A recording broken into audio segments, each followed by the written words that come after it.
ज्ञान चैतन्य प्रसारम्। నమస్కారం. మన ధర్మం కార్యక్రమానికి స్వాగతం. ఇవాల్టి మన ధర్మం కార్యక్రమంలో మన ధర్మ సందేహాలను నివృత్తి చేసేందుకు మనతో పాటు ఉన్నారు ప్రముఖ ఆధ్యాత్మికవేత్త ఆచార్య శ్రీ తాడేపల్లి పతంజలి గారు. గురుగారు నమస్కారం. నమస్కారం అమ్మా. గురుగారు, ఈ కార్తీక మాసంలో సాలగ్రామాన్ని దానం చేస్తే చాలా విశేషమైన ఫలితం ఉందంటారు. కార్తీక పురాణం ఈ అంశానికి సంబంధించి ఎటువంటి సందేశాన్ని అందించింది? పవిత్రమైన కార్తీక మాసంలో సాలగ్రామం దాని యొక్క స్మరణ చేస్తున్నాం మనం. సాలగ్రామము అంటే విష్ణుమూర్తి యొక్క రూపము ఉన్నటువంటి రాయి. ఇవి నర్మదా నది అలాంటి చోట ఎక్కువగా మనకి దొరుకుతూ ఉంటాయి సాలగ్రామాలు. ఈ సాలగ్రామ పూజ, సాలగ్రామ దానం ఈ పవిత్రమైన కార్తీక మాసంలో చేస్తే చాలా విశేషమైనటువంటి ఫలితం ఉంటుంది. అది చేయమని కార్తీక పురాణం మనకి చక్కగా ప్రబోధం చేస్తోంది. పూర్వకాలంలో ఒక గొప్ప ధనవంతుడు ఒక అతను ఉండేవాడు.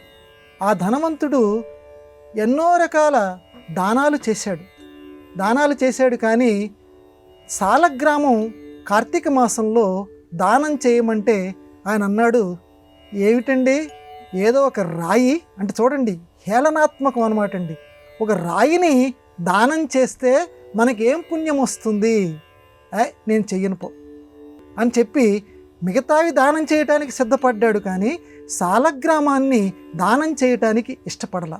అందువల్ల చాలా నికృష్టమైనటువంటి జన్మని తర్వాత అతను ఎత్తవలసి వచ్చింది.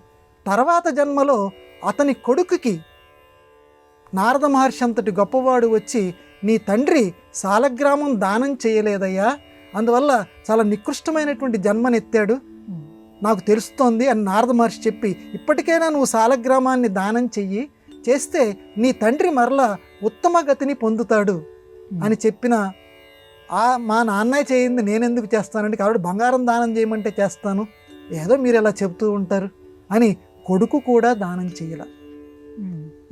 కాబట్టి ఇతను కూడా మళ్ళీ నికృష్ట జన్మనెత్తవలసి వచ్చింది. అంటే చెప్పినా కూడా, పెద్దవాళ్ళు చెప్పినా కూడా సాలగ్రామ దానం చేయాల. ఇలా ఎన్నెన్నో దానాలు చేయకుండా జన్మలు ఎత్తుతూనే ఉండి సాలగ్రామ దానం చేయకుండా చివరికి ఒక బ్రాహ్మణుని యొక్క కుమార్తెగా, మొదట ఆ తండ్రి ఎవరైతే ఉన్నారో సాలగ్రామ దానం చేయనటువంటి వాడు బ్రాహ్మణుని కుమార్తెగా జన్మించాడు.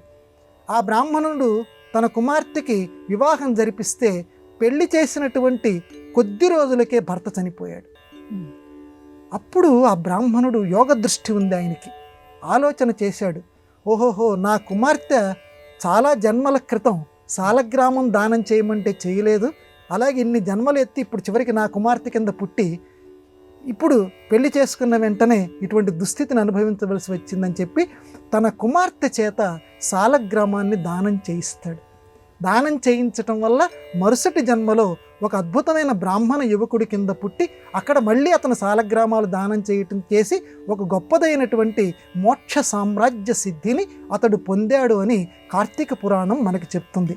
మొత్తం మీద ఏంటంటే సాలగ్రామం అనే దాన్ని ఎవ్వరం కూడా నీచంగా చూడకూడదు, దాన్ని చాలా పూజ్య భావంతో చూడాలి.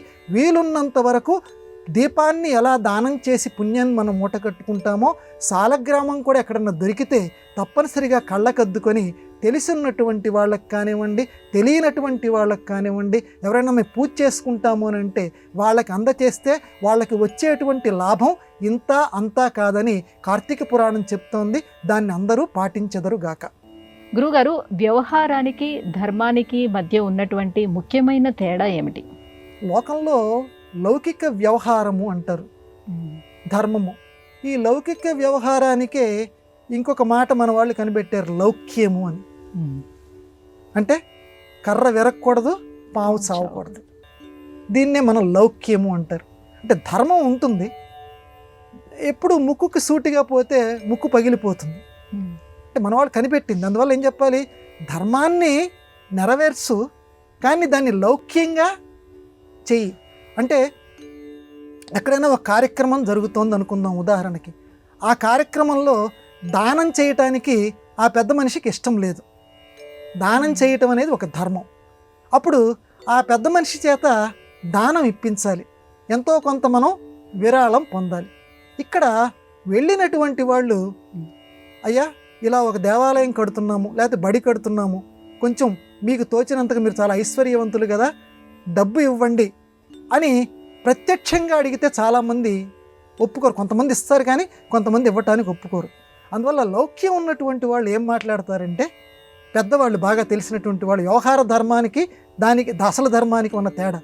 వీళ్ళు వెళ్ళి ఏమంటారంటే, మీ తాతగారు ఉన్నారు చూడండి, ఆయన ఆ కాలంలో ఎన్నో ధర్మాలు చేశారండి, అసలు అడిగిన వాళ్ళకి కాదండి అడగని వాళ్ళకు కూడా ధర్మాలు చేశారు, ఇప్పటికీ కూడా ఆయన పేరుని చాలామంది స్మరించుకుంటూ ఉన్నారు, అటువంటి గొప్పవారి యొక్క వంశంలో మీరు జన్మించారండి అనడంతో ఏమైంది, ఒక నేపథ్యం ఏర్పడిపోయింది.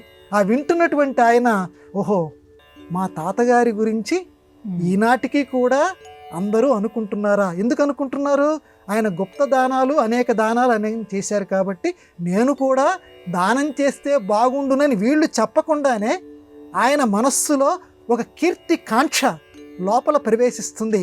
ఆ తర్వాత వీళ్ళు కొంచెంగా అడిగినా పెద్దగా అడిగినా ఎంతో కొంత ఆ ధర్మం ఆయన చేస్తాడు. అంతేగాని ఇవేవి చెప్పకుండా ఒక 100 రూపాయలు నీకేంటి, బోల్డ్ ఉన్నాయి నీ దగ్గర, ఒక 10,000 నాకు ఇవ్వు అని అంటే ఎవరు తొందరగా ఇవ్వటానికి ఇష్టపడరు. ఇటువంటి విధంగా అంటే ఇవే మాటలని కాదు, కొంచెం లౌక్యంగా కర్ర విరక్కుండా పాము చావకుండా ఇలా మాట్లాడి అసలు ధర్మాన్ని మాత్రం నెరవేర్చాలి. శ్రీకృష్ణ పరమాత్మ నిండు సభలో రాయబారానికి వచ్చినప్పుడు ముందు చెప్పి చూశాడు. తర్వాత ఏమన్నాడు, నువ్వు గనక సంధి గనక ఒప్పుకోకపోతే యుద్ధంలోనే మళ్ళీ కలుసుకుందాము, ఆ యుద్ధంలో మిమ్మల్ని చూడాలంటే నాకు చాలా బాధ కలుగుతోంది అన్నాడు. వ్యవహార ధర్మం కింద చెప్పాడు. అంటే అటువంటి దుస్థితిని మీరు తెచ్చుకోకండి, చక్కగా 5 ఊళ్ళు అడుగుతున్నారు, 5 ఊళ్ళు వాళ్ళకి ఇవ్వండి.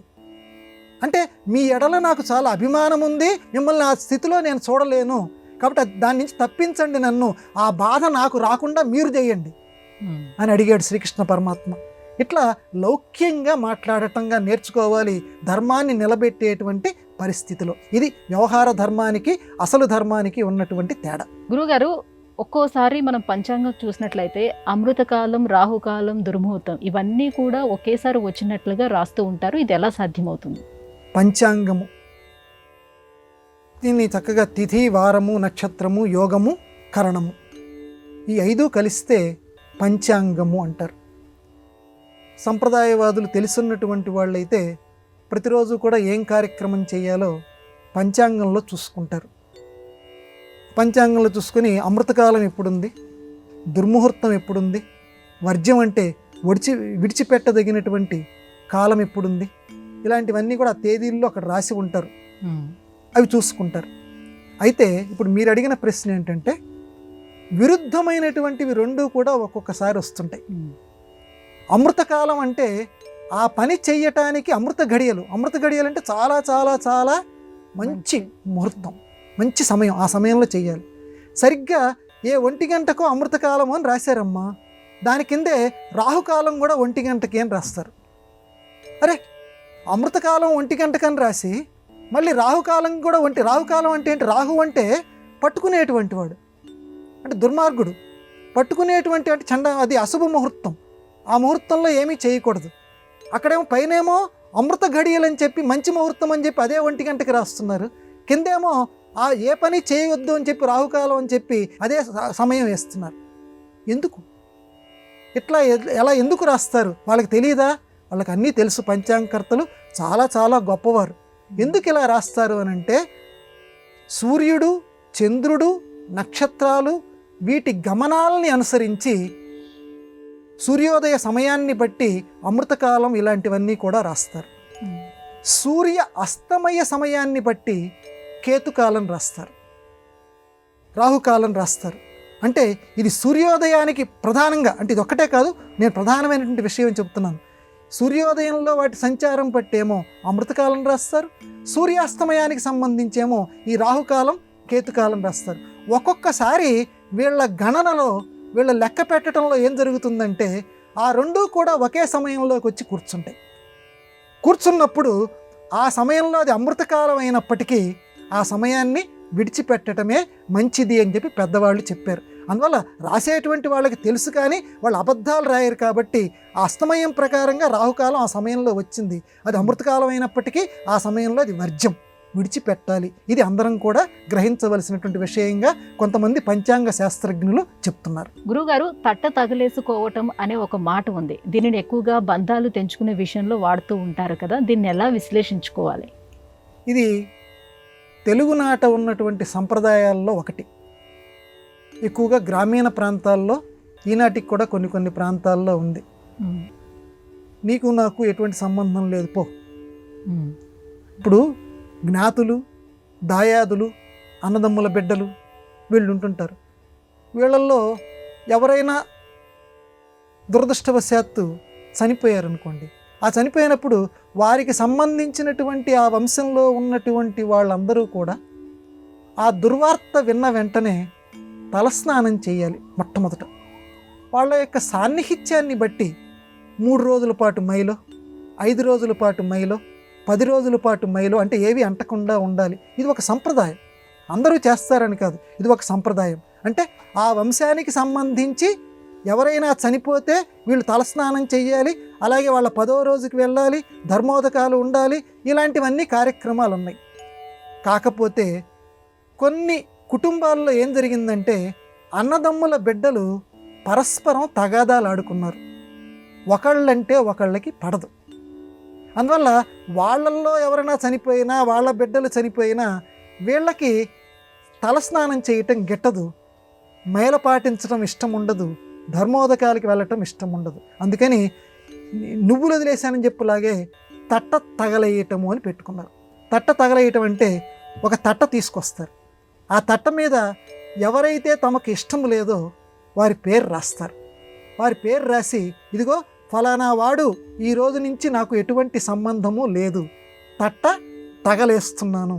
ఈ రోజు నుంచి వాళ్ళ కుటుంబంలో ఏది జరిగినా సరే మా కుటుంబంతో వాళ్ళకి ఎటువంటి సంబంధము లేదు, మేము వారి కోసం ఎటువంటి మైలా పాటించము, తలస్నానం చేయము, వాళ్ళని తలుచుకోము. ఎందుకంటే వాళ్ళకి మాకు ఇటువంటి శత్రుత్వం ఉంది, మీకు మాకు మధ్య తట్ట తగలేసుకుంటున్నాము అని బహిరంగంగా అందరికీ తెలిసేటట్టుగా ఆ పేరు రాసినటువంటి తట్టని ఊరి పెద్దల సమక్షంలో తగలేస్తారు.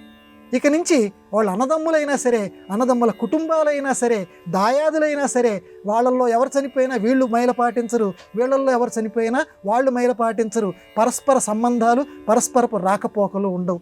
దీన్ని తట్ట తగలయ్యటము అని అంటారు. దాన్నే నీళ్లు వదిలేయటం అని చెప్పి మన భాషలో అంటాం చూడండి. అది ఈ రకమైన సంప్రదాయం కొన్ని గ్రామీణ సంప్రదాయ వాతావరణాల్లో ఈనాటికి కూడా ఉంది. అదే క్రమక్రమంగా కనుమరుగవుతోంది. ఇంకా కనుమరుగు కావాలని కుటుంబాలన్నీ ఈ కార్తీక మాసంలో ఒక్కటిగా కలిసిపోవాలని చెప్పి ఆ శివకేశవుల్ని మనం ప్రార్థిద్దాం. గురుగారు, యుద్ధం అంటే ఏమిటో మహాభారతంలో ధర్మరాజు ఎలా నిర్వచించాడు, ఏ సందర్భంలో చెప్పాడు? చాలా చక్కటి మాటల్లో చెప్పాడు ధర్మరాజు గారు శ్రీకృష్ణ పరమాత్మకి. రాయబారానికి వెళ్ళేటువంటి సందర్భంలో శ్రీకృష్ణుడు ఒక్కొక్కరి దగ్గర అభిప్రాయాలు తెలుసుకుంటూ ఉంటాడు. ఏం చెప్పమంటావు, నీ యొక్క మాట ఏమిటి, వెళ్తున్నాను కదా కౌరవ సభకని. అక్కడ ధర్మరాజు గారు శ్రీకృష్ణుడితోటి మాట్లాడుతూ, శ్రీకృష్ణుడు అంటే ధర్మరాజు గారికి ఎంత ఇష్టం అమ్మ. ఆపద గడవం బెట్టగనోపి శుభంబైన దాని నొడగూర్పను మాకీ పుట్టువునకు నిన్ను చూపిచనియ పాండుష్మాపాలుడు అని చెప్పి శ్రీకృష్ణ పరమాత్మతో అన్నటువంటి ధీశాలి ధర్మరాజు. ఎక్కడైనా మాకు కష్టం వస్తే నదిలో కొట్టుకుపోయేటువంటి వాడికి పడవ దొరికితే ఆ పడవ సహాయంతో నది నుంచి ఎలా చక్కగా బయటికి వస్తాడో, ఆ రకంగానే ఆపద అనేటువంటి సముద్రం నుంచి, నది నుంచి బయటపడేసేటువంటి నావ పడవ లాంటి వాడివయ్యా నువ్వు. మా నాన్నగారు ఉంటే మమ్మల్ని బాగా చూసుకునేవాడు, మమ్మల్ని కష్టాల నుంచి రక్షించేవాడు. ఆ రకంగా మా నాన్నగారు ఇప్పుడు లేరు, మా నాన్నగారి తర్వాత నాన్నగారి ప్లేస్లో ఉన్నటువంటి వాడివి నువ్వయ్యా, నిన్ను చూపించి మా నాన్నగారు వెళ్ళిపోయాడయ్యా అని అంత గొప్పగా శ్రీకృష్ణ పరమాత్మకి విలువ ఇచ్చినటువంటి ధర్మరాజు గారు యుద్ధం గురించి మాట్లాడుతూ, కృష్ణ నీకు తెలియదని కాదు, యుద్ధం అంటే కుక్కల కాట్లాట. ఎంతటి నిర్వచనం ఇచ్చారో చూడండి అమ్మా. కుక్కలు, మనం వీధుల్లో ఉండేటువంటి కుక్కలు చూస్తుంటాం, అవి ఎందుకు అరుస్తుంటాయో తెలియదు. ఒక కొత్త కుక్క గనక వస్తే ఈ మిగతా కుక్కలన్నీ కలిసి ఆ వచ్చినటువంటి కుక్కల మీద, కొత్త కుక్కల మీద ఈ పాతగా ఉన్నటువంటి కుక్కలు భౌ భౌ భౌ అని ఒకరి మీద ఒకరు అరుచుకుంటూ ఉంటే మనకెంత కర్ణ కఠోరంగా ఉండి చిచ్చి అని మనం తరిమేస్తున్నా సరే అవి వదలవు. కొంచెం దూరం పరిగెడతాయి, మనం పడితే మళ్ళీ వచ్చేసేస్తాయి. ఒకరి మీద ఒకరు అరుచుకుంటూనే ఉంటుంటాయి, ఒకదాన్ని ఒకటి రక్కాలని చూస్తుంటాయి, మీద పడి నానా హింస చేయాలని చూస్తుంటాయి. కృష్ణ, యుద్ధం అంటే అదయ్యా అన్నాడు. ఎంత గొప్ప నిర్వచనం ఇచ్చాడు చూడండి. ఒక కుక్కల కాట్లాట, కుక్కలు కొట్టుకుంటాయే అటువంటిది యుద్ధం.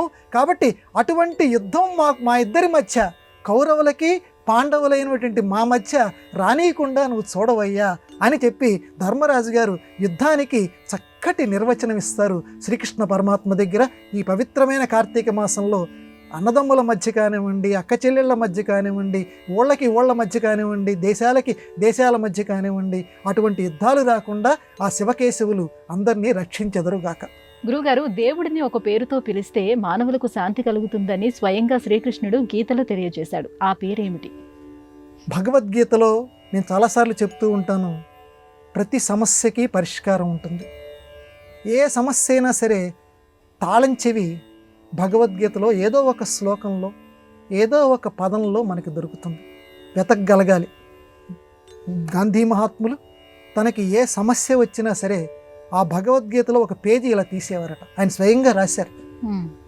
ఒక పేజీ తీస్తే ఆయనకి ఉన్న సమస్యకి పరిష్కారం అక్కడ ఉన్నటువంటి ఆ పేజీలో ఉన్న శ్లోకంలో కనపడేది.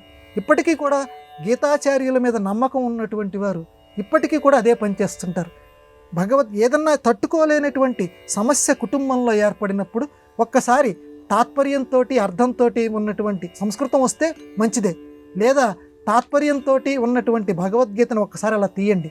తీస్తే మీ సమస్యకి ఆ ఉన్నటువంటి శ్లోకాల్లో ఏదో ఒక శ్లోకం పరిష్కార మార్గం చూపిస్తుంది. అలా లేదు అని అంటే పెద్దల దగ్గరికి తీసుకురండి, మీ సమస్య చెప్పండి, అందులో పరిష్కారం ఏంటో చూపిస్తారు. అందువల్ల అంతటి విశిష్టమైనటువంటిది కాబట్టే ఈనాటికి కూడా మన న్యాయస్థానాల్లో భగవద్గీత మీద ప్రమాణం చేయండి అని చెప్పి మిగతా ఏ గ్రంథానికి ఇవ్వనటువంటి ప్రామాణ్యం భగవద్గీతకి ఇచ్చారు. సరే, మీ ప్రశ్నకు వస్తాను. శాంతిని ఇచ్చేటువంటి ఒక పదం ఉందట, ఆ పదం గనక తలుచుకుంటే శాంతి ఏర్పడిపోతుంది అన్నాడు శ్రీకృష్ణుడు. ఏమిటా పదం భగవద్గీతలో? ఇప్పటికీ కూడా ఈ పవిత్రమైన కార్తీక మాసంలో మనందరం ఆచరించదగింది. సుహృత్తు అనే పదం భగవద్గీతలో వాడారు స్వామి. సుహృత్తు అనే పదం దేవుడి యొక్క పర్యాయ పదం. ఆ సుహృత్తు అనే పదం వాడితే శాంతి మనందరికీ కలుగుతుందని భగవంతుడే స్వయంగా చెప్పాడు గీతలో. ఏమిటండి ఆ పదంలో ఉన్న గొప్పతనం?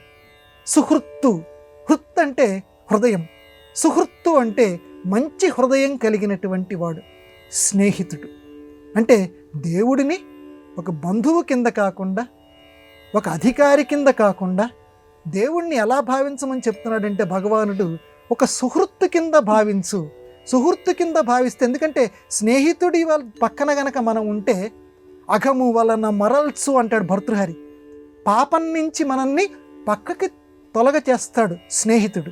అలాగే దేవుడు అనేటువంటి స్నేహితుడు పాపం నుంచి పక్కకు తొలగించేసి, మన కష్టాల నుంచి పక్కకు తొలగించి మనకి శాంతిని చేకూరుస్తాడు. అందుకని భగవంతుడికి ఉన్నటువంటి అన్ని నామాల్లోకి శాంతి కావాలి అని అంటే సుహృత్తు అనే పదం మీరందరూ కూడా ఉచ్చరించండి అని గీతాచార్యుల వారు స్వయంగా చెప్పారు. యక్ష ప్రశ్నల్లో కూడా భర్తకి నిజమైనటువంటి స్నేహితుడు ఎవరు అని యక్షుడు అడిగితే ధర్మరాజు గారు జవాబుగా భార్య సుహృత్తు అని చెప్తాడు. దేవుడు మాట్లాడలేకపోవచ్చు, కానీ భార్య సుహృత్తు అంటాడు. అంటే వచ్చిన కష్టం లోపల నువ్వు అంచుకోకుండా ఆవిడ కంటే గొప్ప స్నేహితురాలు ఈ ప్రపంచంలో ఎవరూ లేరు. భార్యకి భర్త కంటే గొప్ప స్నేహితుడు ఎవరూ లేరు. చక్కగా విడమరిచి నీకున్న సమస్యని ఆవిడకి చెప్పు, ఆవిడకున్న సమస్యని ఇతనికి చెప్పండి, ఇద్దరు కూడా. కాబట్టి నిజమైనటువంటి స్నేహితుడు ఎవరంటే భార్యకి భర్త, భర్తకి భార్య అని యక్ష ప్రశ్నల్లో మహాభారతంలో వ్యాస భగవానుడు చెప్పాడు. అందువల్ల సుహృత్తు అనే పదాన్ని తలుచుకొని ఇంట్లో ఉన్నటువంటి వారితోటి ఆ సమస్యని చక్కగా కలిసి చర్చించుకొని పరిష్కారం పొంది అందరూ కూడా ఈ పవిత్రమైన కార్తీక మాసంలో శాంతిని పొందెదరుగాక. గురుగారు, అత్రి మహర్షి ఎవరు? సూర్యచంద్రులకి పునర్జన్మనిచ్చినటువంటి అత్రి మహర్షి గొప్పతనం ఏమిటి? ఆత్రేయస గోత్రం. అత్రి మహర్షికి గోత్రంలో జన్మించినటువంటి వాళ్ళం, ఆత్రేయస గోత్రం. అత్రి మహర్షి అని అంటే ఎంత గొప్పవాడు అని అంటే దత్తాత్రేయ స్వామి అంతటి వారికి జన్మకారకుడు. అటువంటి మహానుభావుడు అత్రి అనసూయ దంపతులు. మామూలు తక్కువ వాడు కాదమ్మా మహానుభావుడు. సుమతి అనేటువంటి ఆవిడ తన పాతివ్రత్య మహిమ చేత సూర్య గమనాన్ని ఆపివేస్తే అత్రి మహర్షి ప్రత్యక్షంగా సుమతితోటి మాట్లాడకుండా అనసూయాదేవితోటి చెప్పిస్తాడు సుమతికి, నువ్వు వెళ్ళి సుమతికి చెప్పు, ఆవిడ సూర్యగమనాన్ని ఆపింది తన పాతివ్రత్య మహిమ చేత. సూర్యగమనాన్ని ఆపివేయటం వల్ల ఇటుపక్క లోకమంతా కూడా వెలుగుతోటి నిండిపోయింది, అటుపక్క లోకమంతా కూడా చీకటితోటి నిండిపోయింది. సూర్యుడు లేకపోతే చాలా ఇబ్బందులు వస్తాయి. కాబట్టి వెళ్ళి ఏం చెప్తావంటే, నేను ఉపసంహరించుకుంటున్నాను, సూర్యుడు యథాప్రకారంగా సంచరించుగా కానీ సుమతి చేత చెప్పించు. మరి అలా చెప్తే భర్త చనిపోతాడు కదా అని అంటే, అప్పుడు నీ తపోమహిమ చేత ఆ భర్తని తిరిగి నువ్వు బతికించు అని అత్రి మహర్షి అనసూయాదేవితోటి చెప్తాడు. ఆయనే గనక లేకపోతే, ఆయనే గనక ఆ సలహా గనక చెప్పి ఉండకపోతే సూర్యగమనం నిరోధించబడి ఉండేది.